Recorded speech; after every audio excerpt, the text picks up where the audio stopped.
Welcome, Reds, to the 100% United pod. I'm your host, TC, and here's my co-host, Scott. Hi, Scott. Hi, TC. How are you? I'm good, thank you. Yourself? Good, thank you. Good, man. On today's show, we reflect on last night's 3-0 win over Colchester that put us into the Carabao Cup semi-finals. Story of the night didn't end there, though, and we will look forward to a monumental two-legged tie against Manchester City in January for a place in the final. We also look ahead to Watford on Sunday and dig into the rumours growing around Erling Haaland, James Maddison, Sancho, and a few others. First, Scott, safely into the semis, but what a prospect awaits next month. Wow. Yeah, another trip to the Etihad and another chance to see what Ollie's bringing to the squad. The results sort of flattered us a bit last night. We'll certainly need to bring our A game like we did a couple of weeks ago at the Etihad when we play them again. It's funny, isn't it, when you have a game of football on a night, it's very rare that the big story is the cup draw after, but it was the big story. As we say, we'll tuck into the 3-0 win against Colchester first. We did huff and puff a little bit, as you said, but it is a massive test coming up. We've got a massive run over Christmas. We've got the January transfer window opening, and we've got those two monster games against City. We've said it before, but it's crunch time. It's a defining period for Ollie, I think. Yeah, and it's another surprise that he played such a strong team. I was surprised to see Rashford, Martial, Maguire all out there. Yeah. But I think that he's really looking at this as something we can realistically win this tournament. Yeah. And so to get caught with our pants down playing a weakened team would have been awful, wouldn't it? It really would, Scott. And we've touched on it before, and we'll touch on it again later in the show when we assess that City game, that the League Cup can be a massive springboard for developing teams. You're right, we did select a rather experienced lineup. We had Sergio Romero in goal, as expected. Ashley Young at right back. Tuanzebe partnered Maguire with Luke Shaw at left back. Nemanja Matic came back in alongside Pereira. Mata was in there as well. Rashford, Martial and Greenwood, the front three. So like you said, quite an experienced side. You say you're surprised, Scott, but at the same time, look, we've got a cup competition. If you can get your mitts on a cup, it's a massive fillip for any club. It is, but given how well Mason's been playing, I'm surprised maybe he wasn't pushed up front with, maybe with Chong coming in, but, Chong played the night before in the reserves. Mm-hmm. But then that's sort of when you start scratching your head and you start thinking, God, who else could you really bring in? Dan James he's probably out of gas, and he's probably the one that needs the rest at the moment. Yes. And it just shows maybe our squad depth that we don't have people that can come in and do the job even against a team like Colchester. You're right, Scott, but you must say as well that Martial, he does have a habit of turning up for the big games and sometimes not really seeming like he's turning up for games that we should be walking.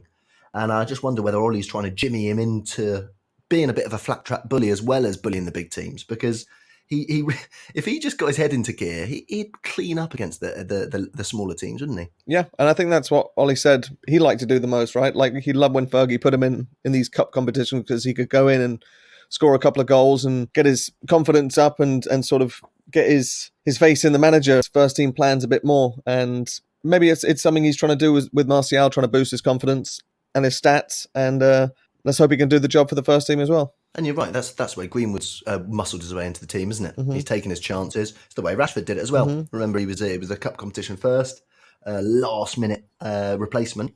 You grab your opportunity and you run with it. And it's just so frustrating with Martial. He's been at the club a long time now, Scott, and without that improvement we were expecting, because he burst onto the scene that first season we rave about, mm-hmm. and he just hasn't seemed to develop. And I hope something can just click, because there's obviously a player there, isn't there? Yeah, he is borderline world class, isn't he? On his day, he's unplayable. Yeah, it's just a shame that those days sort of seem few and far between. And you're right, there's something in his languid, unenthusiastic approach that maybe gets on some people's nerves, but he does need to score more goals, let's be honest. And I think him moving into the number 9 position, as he did in his first season when he was so impressive, is giving him the chance to do so. Yeah, I mean, we did huff and puff in that first half. We really didn't create as much as we should be creating against a sort of fourth tier team over a 45-minute period. I must say, Mason Greenwood playing alongside Anthony Martial does kind of shine a light on Martial's movement positioning, because to me, I kept on seeing Mason Greenwood picking up positions that a striker should be picking up. And I'm thinking, where's Martial? Yeah, I think that's when you see him as a natural winger, and how he was sort of pushed out onto the left, because he does sort of go missing at points, and for a centre forward to do that is really detrimental on the team. It can you can get away with it on the wing a little bit more. But he certainly doesn't like to run in behind or press as much as Mason does he? No. And we have said the opposite, haven't we? We've said it's great to have Martial up front as well. So I don't know whether we're doing him a favour there, trying to cover all bases for him. Well, I think it's when he gets in the position, he puts it away so effortlessly. Yeah. And you just want to get him closer and closer to goal. The last thing you want to do is take someone with such a predatory instinct away from goal. No. It's a shame that you're sort of stuck in the middle with that. Yeah, I mean, we could be talking a different narrative now if his massive dipper from 35 yards had found that top corner. I mean, it did threaten. It was dipping all the way, wasn't it? If that goes in, then obviously we're telling a different story. But when your main striker against Colchester, you're talking about a 35-yard dig. It's not a great sign for that first half, was it? No, it was just another frustrating first half, wasn't it? I must say, Scott, after 20 minutes, I just had a quick check at the possession stats, and we had 85, they had 15. I thought, oh God, we're toast. Yeah, we're in it. Yeah, yeah, exactly. Luke Shaw carved out a chance that Greenwood almost got on the end of. Then they had a massive chance at 0-0. Jackson breaking away, Romero, really, really easy save, you have to say. And then Marcus Rashford broke away, cut inside one, cut inside two, smashed it in the top corner. That's what you want against a lower level team, isn't it? Someone taking the ball on, running at them, and just showing the golfing class. Yeah, taking advantage of the chance they had just had was created by their right back, so there was a huge space out there. And you got to say, Matic picked him out beautifully. Absolutely superb. It was a wonderful little scoop through ball. I thought it was a stunning finish after that run, Scott. I think it was absolutely brilliant. Yeah. As we said, look, 4 minutes later, own goal from Jackson. Greenwood fired it in. Looked like Rashford had got his brace, didn't it? It did, and I actually have to admit, I pulled a stunt like you did the other week where I only realised it was an own goal this morning. I thought it was a Rashford brace. Yeah. But yes, brilliant play by Greenwood again. Rashford straight over him to celebrate. And then on the 61st minute, so 6 minutes later, so we've done it again, Scott. We've done that 10-minute burst where we've blown a team away, which we have to say is a good sign. The build-up for the third was out of this world, wasn't it?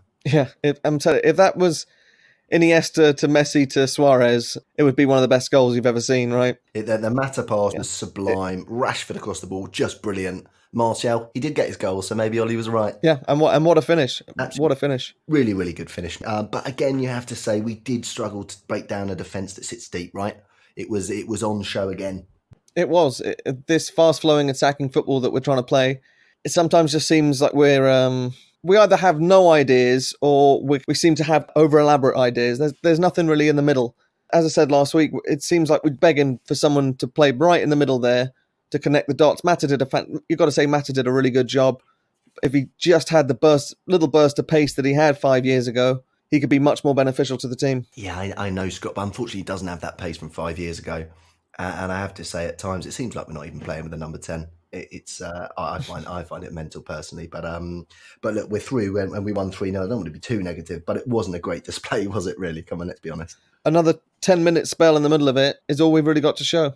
And look, Scott, if we were on form, if we were a dominant team, and we had done that, we'd be fine with it. We'd be absolutely fine with it. Look, we struggled for a bit. They were up for it. It's a quarter final. It's a massive day for them. We've worn them down. We've blown them away in 10 minutes, and everything's fine. It's just because we've been on this up and down form, haven't we? That we sort of a bit sensitive to the fact that we are struggling against lesser teams. Yeah, and I think you've really got to look at the players for that. Yeah. Ollie's trying to implement some of Fergie's sort of simple attacking football tactics that he learnt from him. Yeah. Back in Fergie's teams, we had world-class talent all over the place. Here we have a couple of players maybe here and there that show spells now and then, but nothing like we used to. So it's tough trying to sort of implement the same tactics with different parts. Yeah, I totally agree, Scott. The one thing I would say is that it does seem to be a mentality issue, and that's one thing that as you say, is at the players' feet to answer that. They perform so well against teams that they really are their equal or maybe better teams than them. And then against the lesser teams, we're struggling. It can't be just that we can't counter-attack against everyone because, people will sit back. They know how to play against us. I do think it's partly tactics, but I have to say I think it's partly mentality as well. It's still not quite right. Yeah, I would have to agree with you. And today marks the 1-year anniversary since we hired Ole Gunnar Solskjaer. And you have to say that the mentality has improved from the last year. but we're still a ways to go. Yeah, I would say definitely the atmosphere in the club is better than it was on the 19th of December last year. But it's not as good as it was sort of in January, February of this year either, is it? The mentality went up so quickly, and then unfortunately we regressed back. But there is a lot more positivity in the club, even though we're 1 point worse off in the league. Yeah. Is that right? But it is a different atmosphere, and like we said at the time, Jose did have to go because of some of the naughty selections and the poison he was spreading. Look, we did win for the first time in 9 games, Scott, with over 50% possession. Of course we did after the last pod. 74-26. But we were playing a 4th division side, so... Yes, and I do have to point to that, Scott. I have to caveat it because when I went through the stats last pod, we went back 9 games ago. It was Partizan Belgrade we won last against. So Partizan Belgrade and Colchester, fair enough. Yeah. But you look through all the rest of them, and it's still a pattern, isn't it? So I guess we're gonna tuck into the Watford game and the preview later, but it's gonna be very interesting to see if we break it again on Sunday. Yeah, we'll be watching. Unbeaten in 12 home games now, Scott. Unfortunately, it's 7 wins and 5 draws. Yeah, well, I actually found that to be quite surprising when I read it. Yes, me too. But you've got to remember some of those were very, very disappointing results. Don't worry, I don't forget. So as we said, of course, we drew City in the semis. I quite like the fact we've drawn in the semis, that you get a 2-legged tie. It's a massive, massive thing. It's going to be on the 7th of January. We've actually got over a 3-week wait. It's going to be the second leg on the 29th. First one at Old Trafford, second at Etihad. So, of course, last time we played them in the League Cup semis, I believe, 2010? Yeah. When we had that wild night at Old Trafford. But this time it's the other way around. Old Trafford first, Etihad second. What do you make of that, Scott? Well, given how well we played at the Etihad and given how well we sort of play against teams who like to have a lot of possession, it might play into our hands. It might well do, Scott. This is the thing, right? This is the big test, I think, because City are really going to want to make a statement against us. They're looking like they're being cut adrift in the title, so they're going to really, really go for the cups. I think it's going to be a monumental tie. And like you say, we have performed. Look, we beat them in the Etihad when they were going for the title as well, when they could have won it that day as well. Yeah. So we have got a good record there now. Who knows? It's cup competition, right? Yeah.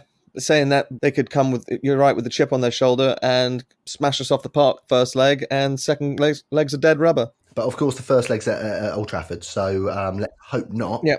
You remember that 2010 match, mate, when we were 1-2 down, obviously, at City. Yeah. Scholesy, your boy, opened the scoring 2-2, Carrick 3-2, and then Carlos Tevez equalised, celebrating in front of our fans, absolutely loving it. And the 92nd minute, could you believe it's got a short corner from Giggsy into Rooney, 4-3, Rooney cartwheeling, Old Trafford goes absolutely bananas. Fantastic stuff, mate. Yeah, wonderful memory. It really, really was, wasn't it? It was one of those nights where, of course it's only the League Cup, but when it's United v City, it's not only the League Cup. And it was just the way it went. It was just, it was a really, really cool night. Yeah, especially Tevez had just moved there, right? I think it was his first game back at Old Trafford.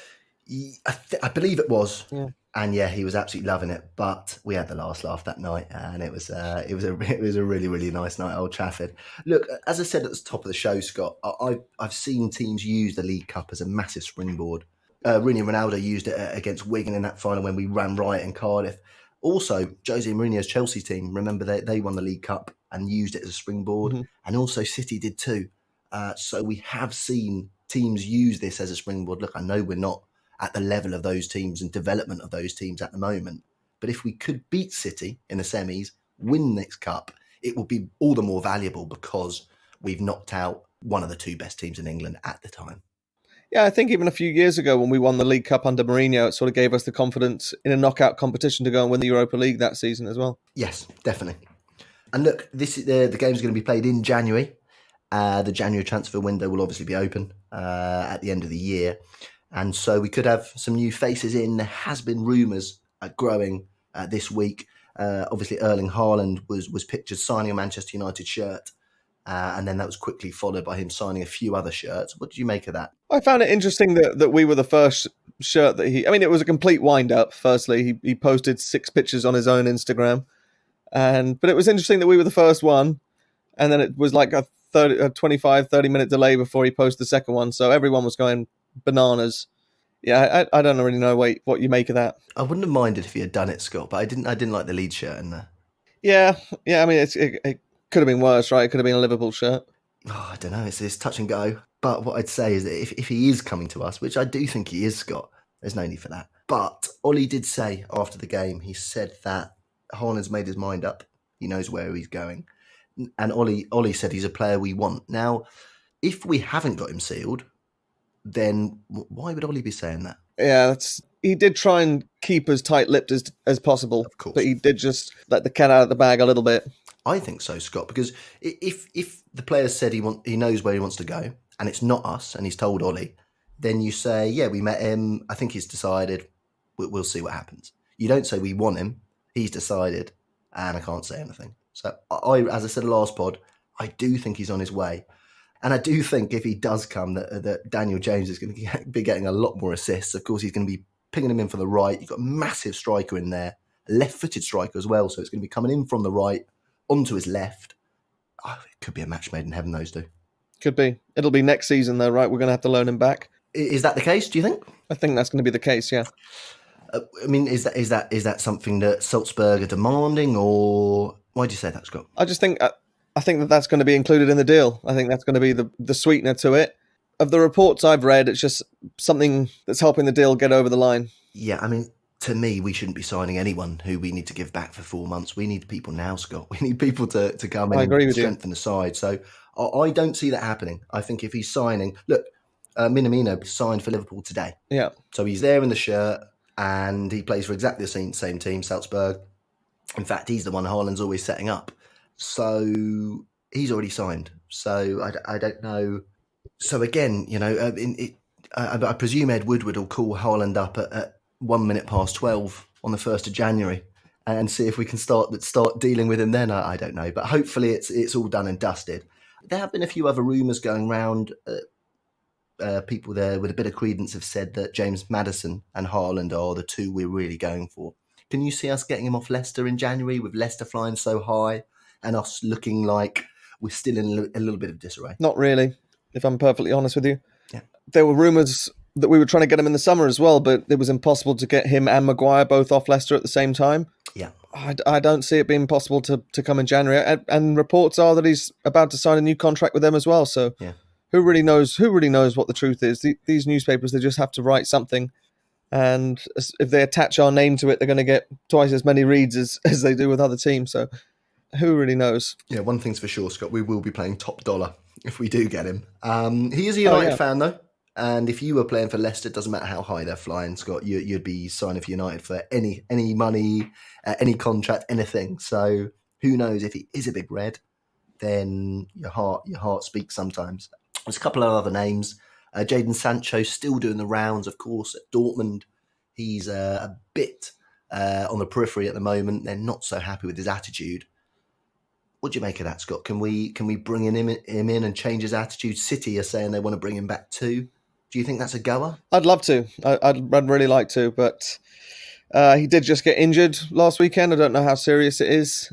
He is really good friends with Angel Gomez. Yes, he is. Who looks like he's on his way out from us. And, if he does ask Angel Gomez what United's like, I don't think he's going to get a very glowing reference. So I'm not too sure if that would happen. I'm not too sure if he would leave a team that's in the last 16 of the Champions League either for a move that could definitely materialise in the summer. I wouldn't think that's going to happen in January, no. I think that's more of a summer target. I would agree with you there, Scott. I think unless something goes desperately south at Dortmund for him, I can't see that being. It's too big a transfer, I think, for January. Really, I really do. Haaland has got release clauses. He's obviously at a club that he's above the standard of at the moment. Maddison maybe too, but Jadon Sancho, no, there's. I do agree with you with that. So now Haaland only has a release clause if he's going to RB Leipzig. Is that right? Yeah, so RB Leipzig will pay 23 million or whatever it was, but we'd have to pay 70 odd million. Is that what it is? Is that legal? Because of course you are not allowed to own two clubs. You're not, in the UEFA competition. So is that legal? I don't know. I'm not a lawyer. I read for a week that it was going to be 20 odd million, and then all of a sudden it gets thrown to 70 odd million. And yeah, I believe that due to the sister agreement between the Red Bull team, similar to when I think City couldn't sign any players and so they got Frank Lampard, and they did. they got did it with Frank Lampard as well, signed for didn't they? New York City, and then loaned him over. Yep. And I think that it might be something like that. So obviously Leipzig want to get a deal done with us if it's going to be 70 odd million. And here we are in another transfer saga with Mino Raiola in the middle of it. Yeah. And he's going to need to get his big fat check. I was reading one figure was £12 million. Yep. And I'm not sure if a team like RB Leipzig would be able to pay something like that. Well, we'll end up paying it, won't we, mate? Of course we will. Don't worry about it. Of course we will. And then he'll come with this massive pressure on him. And, we've just sold a huge left-footed striker in Romelu Lukaku who couldn't really deal with the pressure and got fed up by the constant need for him to score goals. And let's see if we're not just barking up the same tree here. Yeah, I mean, they're obviously two giant strikers. They're both left-footed, but they're not that similar in style of play. I think Haaland is a real proper goal scorer. From what I've seen from him, he seems to be pretty nice and direct as well. More like Lukaku. To be honest with you, Lukaku in his younger years, I thought was a much better player when he was much more direct, much more dynamic. But he kind of filled out and sort of became a bit more of a sort of battering ram. I hope not, Scott. I hope not. But at the same time, Lukaku wasn't that bad a striker as well, so we could do with a proper number 9. Remember, you are like 80% of the highlights you are watching of Haaland are him playing in the Austrian league, and it's not like he's tearing apart the Bundesliga or the La Liga or something like that. You are right, Scott, but at the same time, I think we heard the same criticisms of Kylian Mbappe, that he was playing in the French league and that's all he could do, but then obviously his record in the Champions League is exemplary, and his record in the World Cup was superb too. Yeah. So with Haaland, I'd say if it was just the Austrian league, yes. But in the Champions League, he's tearing it up. He's scoring at Anfield. He's doing, he's really pulling up trees. So I would say that's the proof in the pudding rather than week in, week out in the Austrian league. Yeah, you're probably right. And let's hope so anyway if he signs. Look, like I say, Scott, we have Watford on Sunday, 2:00.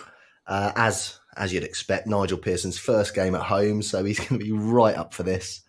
And he's no mug. He's going to sit back, try and absorb the pressure, not let us play on the counter-attack.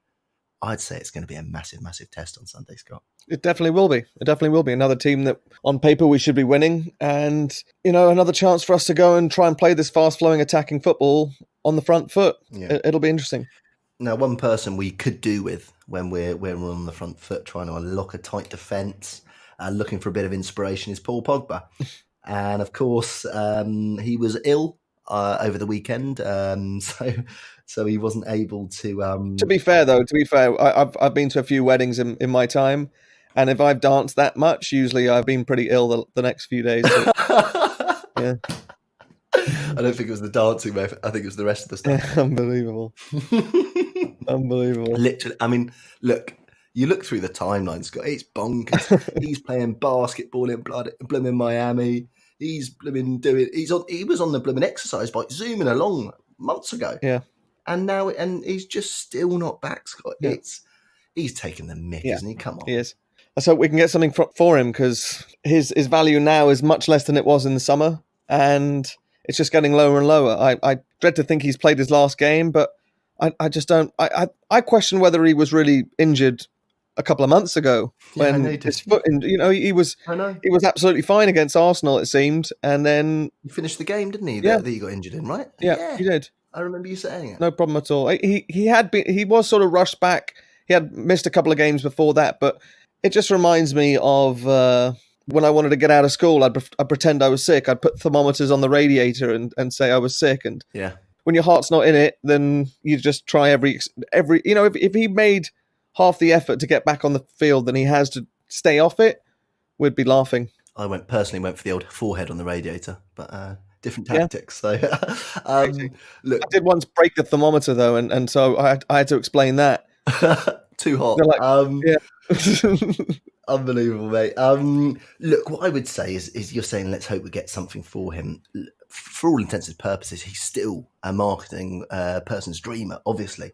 I do always wonder when his new line comes out. His new Paul Pogba line came out with Adidas last week, so I suspect he might turn up in the next couple of weeks just to wear them a couple of times. Who's buying that, Scott? I don't know. I mean, are United fans still buying Paul Pogba garb? I mean, I don't know who's buying this stuff anymore. It's he keeps on bringing it out. Someone must be buying it, but it's just like it. To me, it seems mad. Even in the best of days, I was in the States. His shoes, he brought out those black and gold ones a few years ago, were $250. And just thinking, God, I don't like Paul Pogba that much. No. Now, look, Watford only lost 2-0 at Anfield last week. They did show a bit more fight under Nigel Pearson. What do you reckon for Sunday? Do you have a prediction for me? It's a tough one. As Fergie used to always like to say, a new manager galvanises a squad, and it's a very different Watford that we've seen the last few months. As Everton were a very different Everton that have shown up the first few months. I would like to think that we could maybe get an early goal and work on from there, and maybe hope to say 3-1, maybe 3-0 if we can keep a clean sheet for the first time in 3 months. Blooming hell, hope. If David De Gea can anyway. Obviously, Sergio Romero just doesn't concede goals, it seems.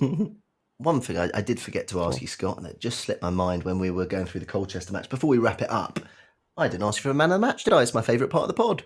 Yeah, you're right. It was easy for me last night thinking about it. I was like, Rashford scored 2 goals. He's obviously going to be man of the match. But given they chalked one off, I think you've got to say his assist for Martial was definitely worthy of one as well. Marcus Rashford? I'd say Marcus Rashford. Brilliant stuff, Scott. Who's yours? I'll go with Marcus Rashford too. You're the expert. All right, good. Good stuff. Cheers, Paddy. Thanks for joining us again, Reg. Just a quick heads up before we leave you until Monday. We'll be doing an end-of-decade review where Scott and I will go through our best and worst memories of this decade of ups and downs. We'll obviously go through our top 3 moments, top 3 goals, worst 3 moments, etc., etc. If you guys have any questions you want us to ask, or top 3 of something else too, get in touch on Instagram Messenger at United100podcast or email united100podcast@gmail.com so you can feature on the pod. Thanks for joining me again, Scott. Thank you, TC. See you on Monday, Reds.